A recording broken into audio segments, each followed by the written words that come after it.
भारत अर्जुन टैंकों में स्वदेशी इंजनों का उपयोग कर सकता है क्योंकि जर्मनी इंजन देने में 4 साल की देरी लगा रहा है।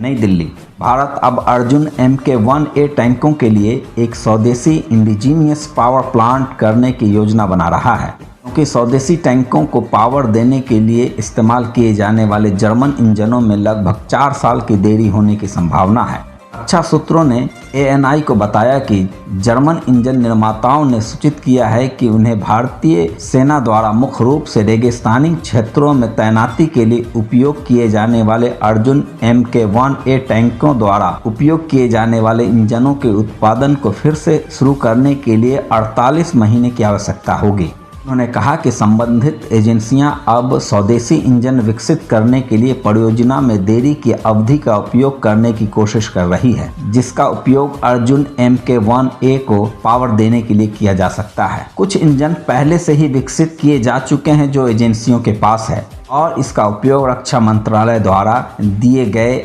118 टैंक ऑर्डर के लिए शुरुआती टैंक बनाने के लिए किया जाएगा। 2021 में रक्षा मंत्रालय ने 118 स्थानीय रूप से निर्मित अर्जुन Mk1A टैंकों के लिए हेवी व्हीकल फैक्ट्री अवार्डी को 7,523 करोड़ का ऑर्डर दिया था।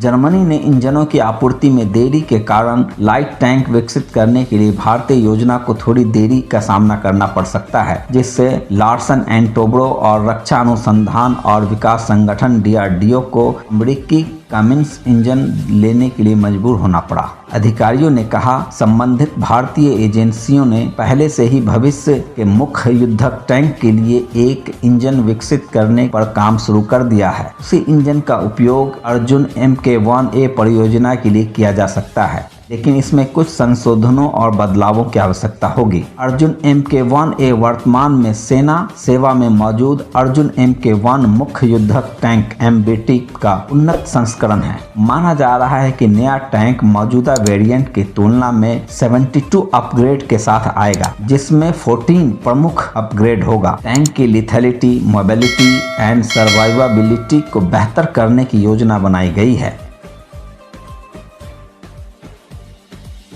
डिफेंस मिनिस्ट्री ने नौसेना के लिए 11 शक्ति इलेक्ट्रॉनिक्स वारफेयर सिस्टम के लिए 2,269 करोड़ का सौदा किया। नई दिल्ली। डिफेंस मिनिस्ट्री ने कुल लागत पर खरीदे भारतीय IDDM श्रेणी के तहत भारतीय नौसेना के लिए संबंधित उपकरण सहायक उपकरण के साथ 11 शक्ति इलेक्ट्रॉनिक वारफेयर सिस्टम की खरीद के लिए 11 फरवरी को भारत इलेक्ट्रॉनिक्स लिमिटेड हैदराबाद के साथ एक अनुबंध पर हस्ताक्षर किए। 2,269.54 रुपये का मंत्रालय ने एक बयान में कहा। अधिकारियों ने कहा कि इलेक्ट्रॉनिक वारफेयर सिस्टम भारतीय नौसेना के अग्रिम पंक्तियों के युद्धपोतों पर स्थापित की जाएगी। उन्होंने कहा कि शक्ति सिस्टम इलेक्ट्रॉनिक इमिशन को सटीक रूप से रोकने और डेंस इलेक्ट्रोमैग्नेटिक इन्वायरमेंट में काउंटर मेजर लागू करने में सक्षम है। शक्ति इलेक्ट्रॉनिक वारफेयर सिस्टम स्वदेशी रूप से डिजाइन, विकसित और निर्मित है। मंत्रालय ने कहा परियोजना MSME सहित 155 से अधिक इंडस्ट्री पार्टनर्स की भागीदारी के साथ 4 वर्षों की अवधि में 2.5 लाख रोजगार पैदा करेगी। इस प्रकार आत्मनिर्भर भारत के दृष्टिकोण को आगे बढ़ाएगी। एक दुखद घटना सामने आई। बंगाल में वायुसेना का हॉक ट्रेनर एयरक्राफ्ट दुर्घटनाग्रस्त हो गया। पायलट सुरक्षित बाहर निकल आए। कोलकाता। एक रक्षा अधिकारी ने कहा भारतीय वायुसेना इंडियन एयरफोर्स का एक हॉक ट्रेनर एयरक्राफ्ट मंगलवार को एक प्रशिक्षण उड़ान के दौरान पश्चिम बंगाल के पश्चिम मेदिनीपुर जिले के कलाईकुंडा वायु सेना स्टेशन के पास दुर्घटनाग्रस्त हो गया। उन्होंने बताया कि दोनों पायलट सुरक्षित बाहर निकल गए। अच्छी बात तो यही है। दुर्घटना का कारण जानने के लिए कोर्ट ऑफ इंक्वायरी का गठन किया गया है। अधिकारियों ने कहा कि दुर्घटना में कोई जान माल का नुकसान नहीं हुआ और न ही कोई नागरिक संपत्ति को नुकसान हुआ है।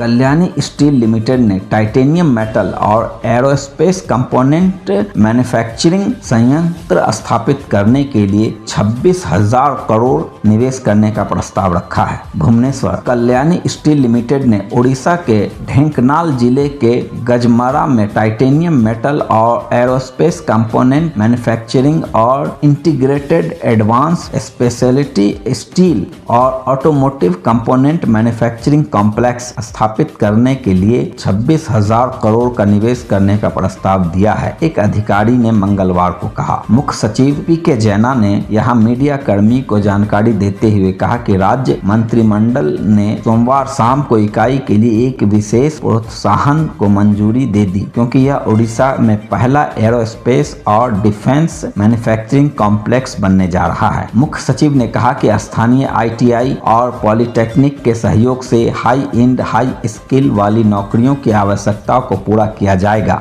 उन्होंने कहा कि ऑटो कंपोनेंट, स्पेशलिटी स्टील और अलॉय मैन्युफैक्चरिंग सेक्टर में कौशल बढ़ाने के लिए एक गठजोड़ों से उड़ीसा को बढ़ावा मिलेगा। कौशल्य परिदृश्य और ओडिशा को नए युग की तकनीक के लिए भारत की कौशल राजधानी बनने की क्षमता है।